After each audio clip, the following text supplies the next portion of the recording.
बिस्मिल्लाहिर्रहमानिर्रहीम। Welcome to सरकारी job गुरु। दोस्तों, एफबीआर में गुड्स वैल्यूएटर की जो जॉब्स आई हैं उसके लिए काफ़ी दोस्तों के कमेंट्स आ रहे हैं कि हमने एमए किया हुआ है तो क्या हम एलिजिबल हैं या नहीं हैं। कुछ लोग कह रहे हैं कि हमने मेडिकल की फ़ील्ड से ग्रेजुएशन की है तो क्या हम इसके लिए एलिजिबल हैं, अप्लाई कर सकते हैं या नहीं। दोस्तों, सबसे पहले तो ये कुछ डिपार्टमेंट्स हैं, कुछ नहीं ये बहुत सारे डिपार्टमेंट्स हैं जिसमें इन्होंने जो रिक्वायर्ड क्वालिफ़िकेशन रखी है और जिनको मेंशन किया है। आप एक बात पहले गौर से सुन लें, फिर मैं आपको बता दूंगा कि भाई ये एमए वाले किस तरह से इसमें अप्लाई कर सकते हैं और ये एलिजिबल ज़रूर हैं। लेकिन आप थोड़ा सा इसमें बारीकी को समझ लें फिर इसमें अप्लाई करें। इससे पहले अगर अप्लाई करेंगे तो गलती की गुंजाइश ज़्यादा है और फॉर्म रिजेक्ट हो जाएगा। तो ये जो फ़ील्ड्स दी हुई हैं ये बहुत ही वसी फ़ील्ड्स हैं।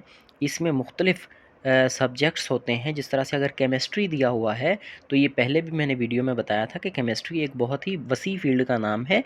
बीएस केमिस्ट्री एक होता है और इसी में होता है बायोकेमिस्ट्री वगैरह, और केमिस्ट्री की बहुत सारी फ़ील्ड्स होती हैं। अगर उसमें आपने किया हुआ है तो आप बिल्कुल इसके लिए एलिजिबल हैं। ये आप समझें थोड़ा बात को। केमिस्ट्री एक बहुत बड़ी फ़ील्ड है, वसी फ़ील्ड है। इसमें बहुत सारी और स्मॉलर फील्ड्स होती हैं जिसमें बीएस प्रोग्राम होता है, जिसमें 16 साल एजुकेशन आप करते हैं।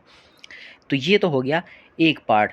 दूसरी बात ये है कि जैसे लोग इंटरमीडिएट के बाद, एफएससी के बाद, एचएससी के बाद या ए लेवल्स के बाद 2 साल की कोई डिग्री करते हैं। जिस तरह से बीए बीकॉम पहले होता था, वो 2 साल का प्रोग्राम होता था। एडी आर्ट्स या एडी साइंस अब उसको बोलते हैं। 2 साल का जो प्रोग्राम है वो आपने किया तो अब उसके लिए अप्लाई कर सकते हैं या नहीं। तो नहीं जी, 14 साल एजुकेशन पर आप कभी भी अप्लाई इसमें नहीं कर सकते। अब आपने क्या करना है, अगर किसी ने एडी या बीकॉम या बीएससी के बाद 2 साल की और एजुकेशन हासिल की हुई है किसी भी फील्ड में, फिर आ जाता है कि बीएससी या बीए या एडी आर्ट्स, एडी साइंस और बीकॉम वगैरह के बाद अगर आपने एमए में एडमिशन लिया है तो उसका क्या सीन है, या किसी और एमएससी में आपने एडमिशन लिया है तो उसका क्या सीन है। तो आप देखें कि इसमें बहुत सारे सब्जेक्ट्स हैं, जिस तरह से फाइनेंस है, बैंकिंग है, और इसी तरह से इकोनॉमिक्स है, और इसी तरह से कॉमर्स वगैरह है। तो इसमें क्या करते हैं बहुत सारे लोग, बिज़नेस एडमिनिस्ट्रेशन में ग्रेजुएशन के बाद 2 साल वाली ग्रेजुएशन के बाद इसमें एडमिशन ले लेते हैं। आप फिर आप उसमें आपने एमएससी की हो या आपने खाली एमए इकोनॉमिक्स कर लिया हो, या एमए जो है वो एमकॉम कर लिया हो बैंकिंग साइड से, या फिर जो है ना फाइनेंस में कोई इसके बाद डिग्री की हो, तो ये सारी चीज़ें जो है ये आपको इसके लिए एलिजिबल करार देती हैं। आप इसमें ज़रूर अप्लाई करें। यानी अगर आपने एमए इकोनॉमिक्स में किया हुआ है तो बिल्कुल आप इसके लिए अहल हैं, आप इसमें अप्लाई कर सकते हैं। और इसी तरह से बीकॉम के बाद एमकॉम आपने अगर किया हुआ है तो बिल्कुल आपकी 16 साल एजुकेशन है तो आप इसके लिए अप्लाई कर सकते हैं।